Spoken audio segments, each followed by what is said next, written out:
Welcome to Big Brave Business. This is the podcast where we answer big questions reshaping entrepreneurship. I'm Sarah K. Heater, and this is Season 3. Each week, I'm bringing on my friends, mentors, and some of the best thought leaders I know.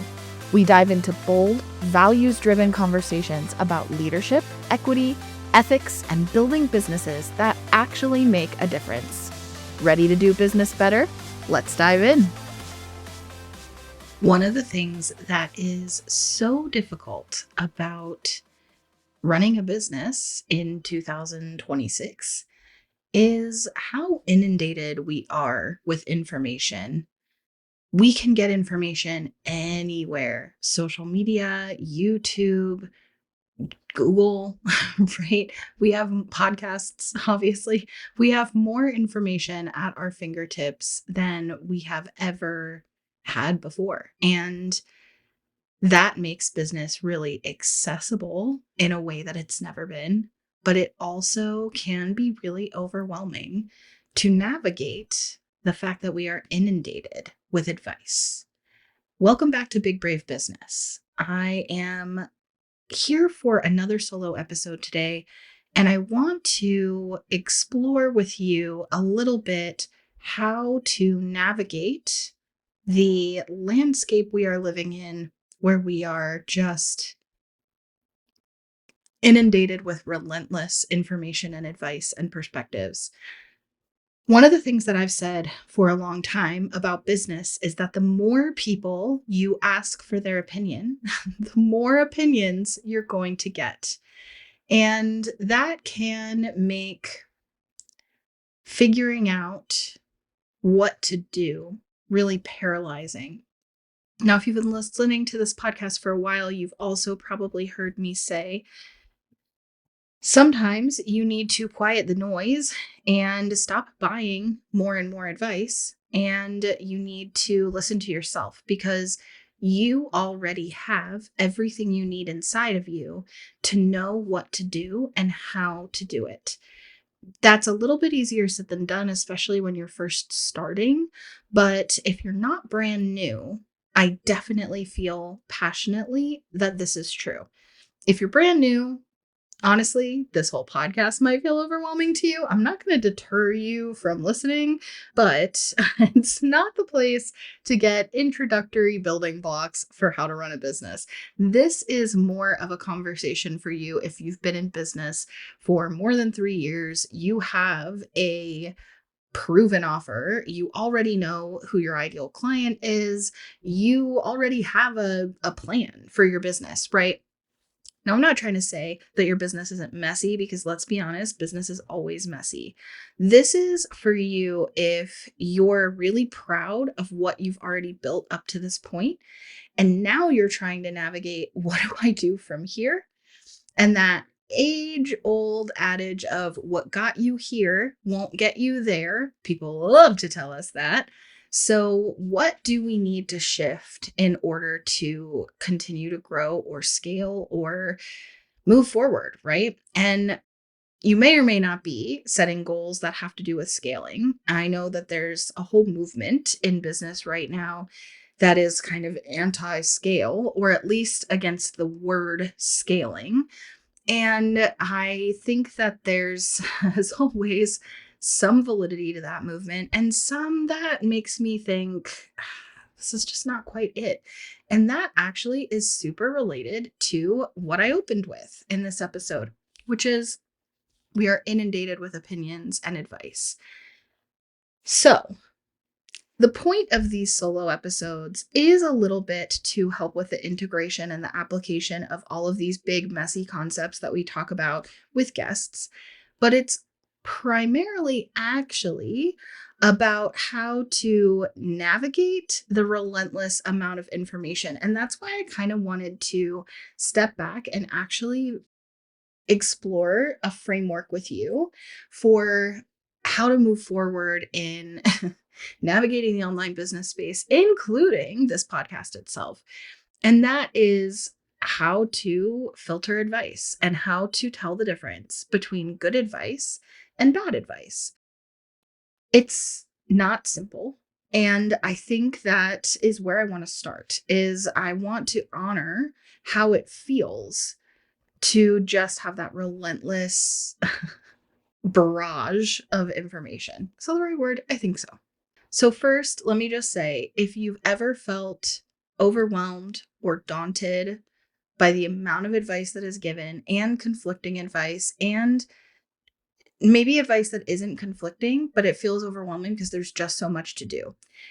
I have definitely felt this where so and so is telling you this is the Instagram strategy you should have. So and so is telling you this is the email list strategy you should have. So and so is telling you you need to redo your website. And here's all the things that aren't enough about your website. And I'm telling you, here's what you should do to start or grow your podcast and a million other different things to do for business. Those things don't necessarily conflict with one another, but it does start to feel overwhelming of like, how am I supposed to do all of those things? You've also probably heard me say on this podcast before, if someone tells you you need to do something in your business, it's because they're selling you that thing. And the truth is, you don't need to do anything in your business unless it's a lawyer telling you this. Then you should probably listen. But other than legal advice, you don't need to do anything. It's your business and you get to decide what to do, and you already know right from wrong. So when it comes to good advice versus bad advice, you do already know. You don't have to have gone to business school. You don't have to have made $1 million, although maybe you have. You don't need to have made $10 million. But if you've made any dollars in your business, then you do know what to do. You know what you're offering and you know who you're offering it to. Frankly, you've probably done the work of where to find them online and all of that shit. So you do know how to just sell. And what's funny is, I don't think we're ever really immune to this. I think no matter how big your business gets, you kind of end up having to revisit this overwhelm, this analysis paralysis for what next, because I think that, I've had this too, and I've heard people talk about this indirectly who have businesses much bigger than I do for many more years than I have. I also find this comes up with my clients, no matter how big their business is. It's amazing how you can serve people who are further along than you, and what they share with you sounds a whole lot like the same imposter syndrome as people who are at the very beginning. And I'm not even really tapping into imposter syndrome so much today, although it's all related, which is why it's a framework, right? Because the framework applies to everything, and that's why we're going to start there. So let's get into this idea of this framework, right? For advice, good advice versus bad advice. When I started thinking about why it feels overwhelming, even, for myself, right? I'm here to share this with you, but that doesn't mean I'm immune to feeling that way. I for sure do. But when I am feeling overwhelmed and I'm trying to consider what the next step is that I should take, and I'm going through this filter internally of what I think I should do, honestly, quieting the noise is always step one in getting clear. I think what we tend to do is like seek answers, right? I feel overwhelmed, so I'm going to go to somebody I trust. Maybe you have a business coach. Maybe you have a good business bestie. Maybe you have a few different business besties. Maybe you're part of a mastermind. Whatever these spaces are that you feel like, okay, I'm going to go to them and I'm going to ask them what I should be doing. We don't have a boss we can go to and ask this question, right? That's part of entrepreneurship, is that you are the boss. So, and maybe Chat GPT, that's a new one to add to the list, right? Maybe we go to Chat GPT to say what to do next. And Chat GPT actually could be a good place potentially to work through this framework with an asterisk. So whatever your preferred LLM is, I've seen a lot of people are moving away from Chat GPT, and I'm all for that from a like don't support OpenAI perspective. That totally aligns with me. Fuck them. But also there's things that ChatGPT is very good at. So whatever LLM you like, or none if you don't like any of them, but you can really create an atmosphere in an LLM where you're duplicating your own brain, and it is a way for you to get in touch with just your own self. And so if you are comfortable enough with AI to like engage with it in that way, then ChatGPT can be a good place to go, or whatever your preferred LLM is. If you don't know how to use AI in that capacity, then I do not think it's a good place to go work through with that, because what it's going to do is search the internet and give you more advice. And that is actually the opposite of what I think is important to do. I think we need to get in touch with ourselves and quiet the noise, and usually we do know what to do. Now, if you're listening to this and you're thinking, but I don't, but I don't though, or I thought I did, or I've tried that, or I have listened to myself in the past and it didn't work, or I'm not where I want to be. I feel you. I've had those feelings too. I've had those moments too. So here's the next kind of filtration system, if you will, that I would use. So when we're trying to figure out whether advice is good or bad, I think, we think of that in a binary. This is good advice, this is bad advice. And it's easy to write off, especially as we get more skeptical of, you know, big coaches in in the online business space. It's easy to write off their advice and say they they give bad advice. That's bad advice. And I tend to try to be careful with that terminology because I think that's overly simplistic.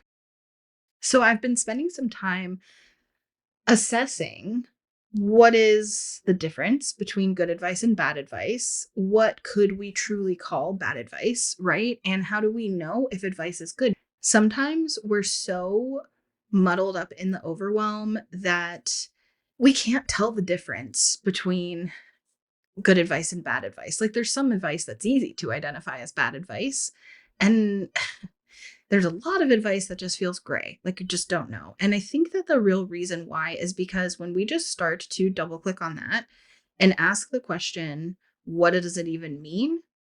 What is good advice? What is bad advice?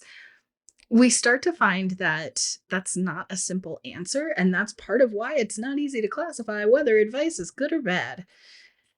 I've come up with a system for myself that I think is very helpful, and I hope that it will help you too. So, I think the measurement of whether advice is good or bad actually comes to two factors. The first factor is simply, does it work? If somebody gives you advice that doesn't work, it's bad advice. If somebody gives you advice that does work, though, that doesn't necessarily mean it's good advice. If you are trying to get from point A to point B and there are people in the way, you could run them over and take the straight line. That's bad advice. It works, but it's not good advice, right? We don't want to run people over. That's not good advice. So that takes me to the other criteria, which is it ethically aligned with your core values? / does it cause harm? Okay. So, first criteria, does it work? Second criteria, is it aligned? And from here, we get actually a 4-way grid that you can see, this little quadrant, this little matrix of the different types of advice. Okay. So the first one is it doesn't work and it's not aligned. That's bad advice. Just point blank, that's bad advice. There's nothing good about it. It doesn't work and it feels bad. The other type of bad advice is it, like I gave in that example, it does work, but it's not aligned. It's not something that I want to do, right? Third type of bad advice, it's aligned, it feels good, it doesn't hurt anybody, but it also doesn't work. And then the only type of truly good advice is it works and it's aligned with me. And what aligns with me might be different from what aligns with Susan next door, right? So what goes in that matrix bubble of that 4-way grid, what goes there is going to probably look different for me compared to anybody else. So even in a mastermind situation where you've got things, or with your business bestie, where you've got a lot of things in common and there's a reason why you are close or why you're in the same container together, is because you do have a lot of overlaps. You're still going to put some things differently into this matrix. And that's part of why it is overwhelming when people are just relentlessly giving us more information, because we can see that things work for some people and not for other people. We can see that things might work for some people, but we don't want to do it that way, right? And that starts to feel fuzzy. So the next kind of phase after quieting the noise is to figure out where advice sits in your matrix. Now, the only way you're going to have a clear matrix is if you know what your core values are. So that would kind of be like step 0 is, what even are your values? What are your values? What's your mission? What's important to you? What does ethics look like to you? And when you're clear on that, then that's going to help with the assessment of where to put something in that matrix. Now, some things are going to change, and this is going to be for a variety of reasons. Number one, you might think something's working and it stops working, or you realize that really wasn't the thing that was working. You just thought it was, whatever. So it's going to move from works to doesn't work. There's also going to be things that you thought were aligned with you, but then you got more information and you realized actually it's not aligned, or actually it does cause harm. And that's part of the purpose of Big Brave Business, right? Is that we're exploring together with a variety of really, really smart, really experienced business people with a lot of different perspectives and a lot of different knowledge and areas of expertise. And they're coming in to challenge some of the beliefs and some of the systems. And we're exploring that in the messy middle together. And then you can take that new perspective, that new information, and you can add it to your filter system to see, where does this fit on my matrix now that I've heard this conversation? Okay. So hopefully this is making sense to you. But I'm going to go ahead and say this is also something you can run through as a filter for information you give to people as well. So when you're going to give advice, you can also run this through the matrix as well. Does it work? What's your evidence that it works? And is it aligned with your own values? And then, based on what you know about the person you're talking to, is it aligned with their values? And then you can kind of filter that. Now, sometimes you don't know, of course, what is and isn't going to align with the person you're talking to. So this is where I get into one of my number one principles in doing business. Take what you want, leave the rest. I heard someone say this on a podcast about business. She very much was a woman of God. She's unfortunately no longer with us. She was definitely very passionate about her religion. She also was very good at business, and she would talk about business advice from a secular perspective, and then she would bring God into it. And she would always say, before bringing God into it, okay, I'm going to get into the God stuff now. And I just want to say, hang in there with me. And if if it resonates with you, great. If it doesn't resonate with you, that's okay. Take what you want, leave the rest. Right? And I actually really took that to heart so much, not just about that specific element of her podcast, but actually with like almost all things. Whenever somebody's giving me advice and I run it through my filter system, then I get to decide, what part of this do I want to keep and what part do I want to leave? Take what you want, leave the rest. So this is also going to be a really important principle with every single Big Brave Business episode that you listen to, because as you go through and you're listening to all these different perspectives, some people don't even agree on the call, right? Because we've had a lot of small group conversations lately, and we're definitely going to have more. So people are coming in with their own unique perspectives or ways of doing things. And as you're listening to all of this and you're trying to filter this information, take what you want, leave the rest. I also say this with my clients, and this is why I think this is really important because, like I said, it's not just about the information you get, it's also about the information you give.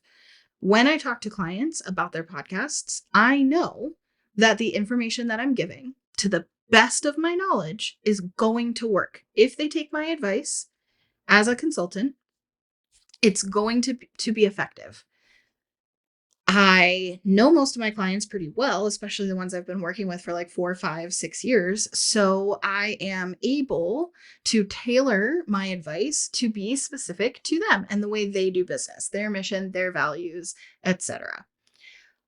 Now, sometimes I don't know. And of course, there's always things we don't know about each other, even people we think we know really well. So when I give advice, I always say, I'm going to give you advice because you're paying me for that. But, or you ask me directly for it, but I want you to remember that this is your show, not mine. So take what you want, leave the rest. Now, as I get more information and as I learn more and as I become better at my craft or as the industry changes, my advice is going to change because different things are going to work or not work, right? And as I have more information, I'm going to then take that to my clients and say, hey, we talked about this before. Here's the new information that I have. Now, with this new information, here's how my perspective on this has shifted. Take what you want, leave the rest. So I hope that this has been helpful for you. I'm curious what of this, kind of framework or this whole kind of principle, what resonates for you. And before I go, I want to give you a couple more examples of some things that I try to filter, okay? So that you can see it like applied in action. So let's start with pricing. We've had pricing conversations on this podcast before. Certainly, there's a lot of coaching out there about pricing. One really, really common piece of advice that one of my very good friends just recently gave another one of my very good friends on a mastermind call we had. And it doesn't work for me. So I want to give this as an example. So one of our other friends was expressing that she was having trouble with the price point of her offer. She wanted to confirm with us what she was thinking, see how we felt about it, get our perspectives on it for pricing. And we all kind of agreed on this mastermind call, your price is too low. So even though we all have different approaches, we all kind of had that same thought, raise your price. But how we got to that answer was different. And one of our friends, who's very dear to me, she's been on this podcast, but I'm not going to name drop her because I'm not trying to say like a name drop of somebody whose advice I don't agree with, but she went into a principle, a methodology of pricing that I've heard many times before. This was not new information. That definitely is something she uses and believes works for her. So that is, you set a goal of what you're trying to make and you work backwards. If I'm trying to make X dollars, like let's just make it easy, $100,000 a year, then how many hours do I want to work? I want to work 10 hours a week. How many hours will it take for me to implement on the offer? Well, it's going to take me 10 hours per client.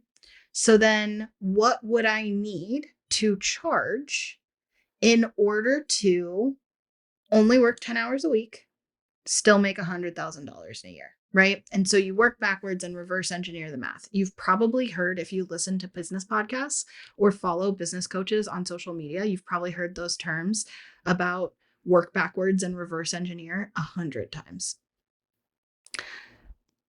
As she was saying this, I was thinking, I fundamentally disagree. However, I hadn't said anything. And what's funny is our other friend who was struggling with the price point to begin with, or struggling is a strong word, questioning her price point to begin with, kind of scrunched up her face and she said, yeah, no, I don't, I know where you're going and I don't want to that doesn't work for me. That doesn't align with me to price in that way. Now, she had her own reasons, so I'm not going to like project her own ethics there. But what's funny is it made me laugh when she said it because I had been thinking the same thing. Yeah, no, that's not how I do business. And that's not advice I would give anybody, although it's not uncommon advice. Does that work mathematically? Of course it does. Yes, it does. There's a reason why it's really common advice. Of course, that works mathematically. And frankly, if you're ever setting a goal and then working backwards to reverse engineer it is a great way to set any kind of goal. That said, for me personally, the reason that doesn't ethically align is because I truly believe my money goals, my revenue goals are not my client's responsibility. So I'm never going to approach pricing based on my own financial goals. That's not what pricing is based on, according to my ethics and core values. Pricing is based on market value. Pricing is based on the level of expertise that I bring. Pricing is based on supply and demand and the competition landscape. Pricing is based on who my ideal client is, who I am ideally trying to serve, and what I know about the budgets that I'm working within. And let me take this a step further. So, one of the things that I've shared on this podcast that I am focused on in 2026 is, in addition to supporting independent creators, also supporting corporate contracts. So I have brought on a new team member. We're doing some market research. We have some niches in mind that we are interested in working with and how we're interested in helping them. We are currently in the market research and connection stage to test what we think is true based on the initial research that we've done and the knowledge that we already brought to the situation.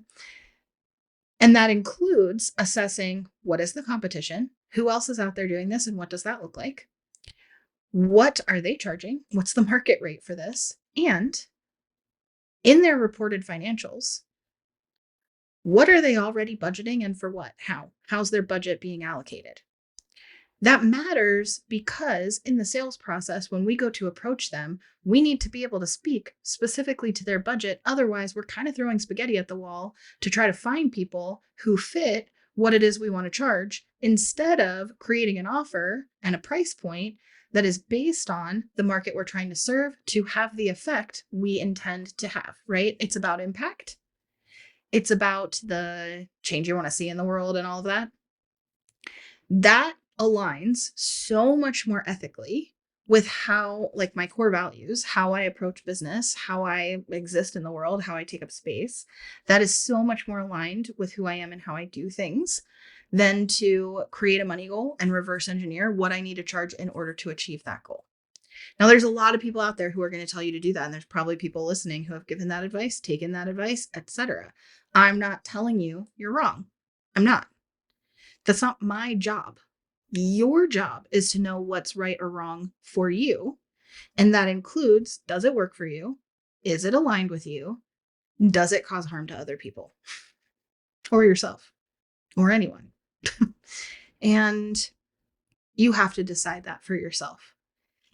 That's part of being a leader. That's part of being a CEO, is being really clear on that and then being able to lead the charge, being able to lead a team, being able to right the ship, steer the ship, direct the ship to stay on track for your core values and your mission.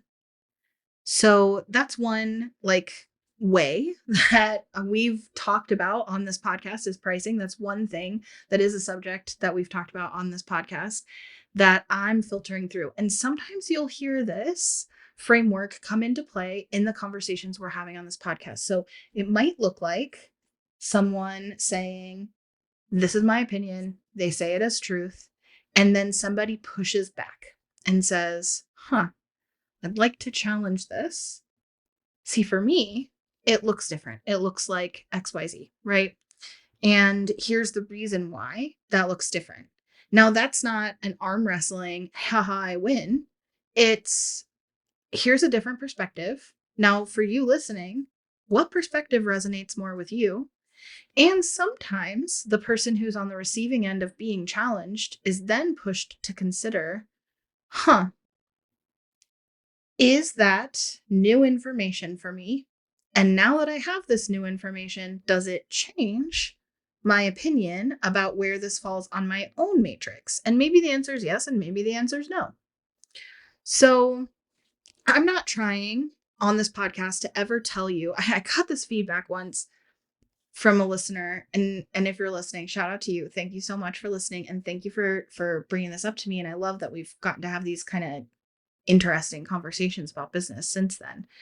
Someone came to me and said, I've been listening to your podcast and here's my problem.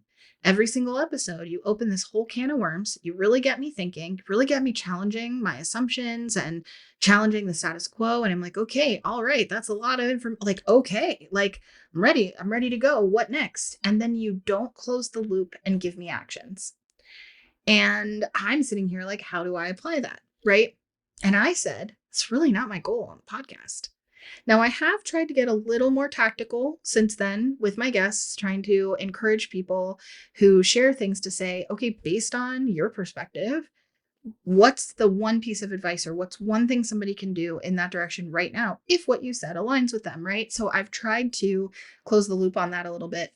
But primarily, what I want this podcast to do is challenge those assumptions for you so that you can then go take that information, plug it into your own matrix, and determine how you feel about it, because you already have everything you need inside of you. The answers to what do you do next with that information, you already have them. You already know that.